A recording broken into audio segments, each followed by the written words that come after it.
Deuxième besoin, Leonardo, je reviens vers vous. Oui. J'ai besoin d'étendre mes capacités parce que mon entreprise se développe, je suis content. Par contre, mon activité n'est pas tout à fait linéaire, donc j'ai besoin de gérer des pics d'activité. Comment je peux faire? Comment vous pouvez un peu m'accompagner là-dessus avec AVS? Alors justement, les pics d'activité, c'est le but dans le cloud public, c'est d'avoir cette extension, d'avoir cette agilité en fait au niveau des ressources. Et l'idée, c'est de faire la même chose dans AVS. Et en fait, quand on dit ça, ça veut dire quoi? C'est avoir la capacité facilement d'étendre ces clusters, donc de rajouter des hosts automatiquement qui vont être configurés automatiquement par tout ce process qui est automatique depuis le portail Azure.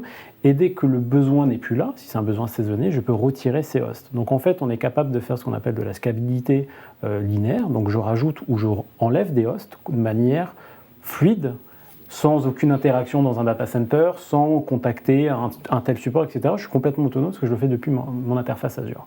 Et donc automatiquement, un nouveau host va être provisionné et toute cette intelligence autour de la partie VMware et la partie HCI avec la partie vSAN, tout ce joli petit beau monde va s'étendre et nous permettre d'avoir cette extension de capacité. Et bon, mettons que j'ai besoin d'une présence géographique un petit peu nouvelle, un petit peu éparpillée, parce que j'ai pas mal d'agences et je compte préempter, disons, de nouveaux pays. Comment ça peut s'arranger, ça, en termes de data center? Où vont être mes données pour chaque agence, etc. Alors là, on se base sur le service Azure. Donc, c'est les data centers Azure qui sont une belle empreinte d'un point de vue mondial. Donc, ça nous permet de bénéficier, en fait, de déployer un cluster peut-être dans la région Ouest Europe, donc dans la partie Amsterdam, peut-être en France. Je ne sais pas s'il a ouvert d'ailleurs le data center en France. Le service Azure VMware Solutions est disponible en France depuis le mois de novembre. Et le data center français pour les autres services Azure, ou pour la majorité des autres services Azure, existe depuis plusieurs mois, plusieurs dizaines de mois. Là, Microsoft a déployé en 18 mois plus de 22 data centers. Donc il y a quand même un gros exercice de déploiement du service pour avoir une bonne couverture mondiale. Il y en a encore d'autres qui vont être ouverts. Voilà, donc aujourd'hui, la présence, si vous voulez, il y aura forcément une plaque, une région proche de vos besoins métiers qui pourront accueillir les services. Parce que plus le data center est proche, plus potentiellement les fonctionnalités peuvent être grandes ou les performances peuvent être importantes? C'est-à-dire que comme on va s'appuyer essentiellement sur des connectivités réseau, plus on est loin, plus on a un risque de latence et donc le confort d'utilisation pour les utilisateurs, le ressenti, va nécessairement nous amener à avoir des architectures au plus proche des utilisateurs finaux.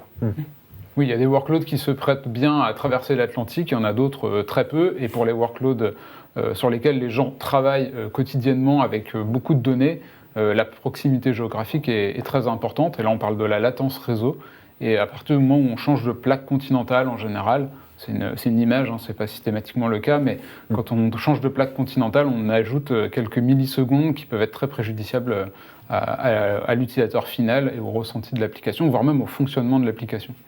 Il y a l'intérêt d'avoir un provider qui a une couverture géographique importante. On reste sur les bonnes pratiques de la construction d'une application avec des data centers au final. Ça doit être Azure, ça reste un data center physique. Donc on essaie d'être au plus proche de la donnée des applications pour justement ne pas être impacté par cette distance géographique et aussi la latence géographique. Donc on reste sur les bonnes pratiques d'architecture de manière globale en fait. Ça c'est quelque chose qu'il faut bien avoir en tête. Ok. Et alors moi je suis pas opérationnel là-dessus, mais sur tout ce qui va être gestion justement de ces workloads, est-ce que j'ai une plateforme, une console un peu centralisée qui va permettre de gérer ça un peu facilement? Comment ça se passe? Alors, il va y avoir deux consoles. Alors, la console Azure, donc qui va nous permettre d'activer l'ensemble des services Azure. Et après, on va avoir notre console VMware, donc le vCenter, qui est une console qui est utilisée par la plupart de nos clients et par tous les ingénieurs VMware. Et donc qui ne seront pas perdus en fait. C'est clairement la même console, c'est les mêmes réflexes, c'est les mêmes outils. C'est-à-dire que si on-premise, j'ai fait un effort de développement d'outils maison pour faire du provisioning de machines virtuelles un peu à la volée, il y a 99% de chances, je ne vais pas dire 100% parce que je n'ai pas tous les cas, mais il y a 99% de chances que ce soit complètement compatible avec un monde AVS. Il y aura forcément quelques correctifs, mais ce qu'on appelle les API, donc les lignes d'instruction sur lesquelles on va les utiliser, sont toujours compatibles. Donc on reste... Cette fameuse coexistence opérationnelle est toujours présente là, à ce moment-là. Pardon, et tout ça, vous nous aidez à le mettre en place, à nous montrer comment ça marche? Alors, oui, on vous accompagne là-dessus. En fait, là où on est assez fort, c'est qu'on a créé des offres spécifiques d'accompagnement pour nos clients. Et grâce à nos différents partenariats avec VMware et Microsoft, on peut même ils nous financent un POC. Donc c'est-à-dire qu'on vient chez vous, on vous déploie la solution et on vous explique comment ça marche.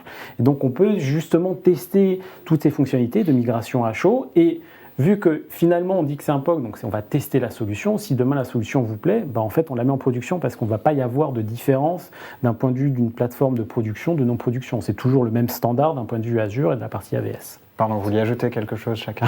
Non, c'est ce que disait Leonardo. Généralement, il y a une transition qui est assez facile entre la partie où on teste le produit et celle où on l'utilise en production et de manière opérationnelle avec vraiment une attente importante du client. Et je voulais juste faire un petit retour sur les interfaces qu'on utilise. Il y a les interfaces Azure aussi, d'une certaine manière, à utiliser. Elles sont généralement très simples et elles sont faites pour piloter l'ensemble de la solution. On va dire, si vous avez besoin d'ajouter un note sur votre infrastructure, c'est un petit bouton addition à l'intérieur de la console Azure. Et si vous voulez éventuellement l'automatiser, il y a des API aussi qui permettent de le faire. Donc ce ne sont pas les API VMware, mais ce sont les API Azure dans ce cas-là. Et donc si vous combinez les deux, celles que vous connaissez peut-être déjà, les API VMware et les API Azure, qui sont généralement assez faciles à prendre en main, on arrive à automatiser même certaines périodes d'extension de besoins ou de baisse de besoins et s'adapter aux besoins des clients de manière automatique. C'est vrai qu'il y a une alliance technologique aussi assez forte entre Microsoft et VMware. Et pour ceux qui ne seraient pas encore coutumiers de l'usage d'NSXT, par exemple, qui n'est pas nécessairement disponible on-premise, qui n'est pas un prérequis d'ailleurs, le fait de devoir l'adopter dans le cloud AVS va peut-être faire s'interroger les gens pour monter en compétences. Mais en fait, il y a une telle intégration dans le portail Azure que même sans connaissance d'NSXT, on est en mesure, très simplement, en quelques clics, depuis le portail Azure, sans connaître NSXT, de provisionner les réseaux, les subnets, etc. Donc là-dessus, quand il y a même des apports de valeur ajoutée technologique qui n'existent pas on-prem, l'adoption se fait en douceur.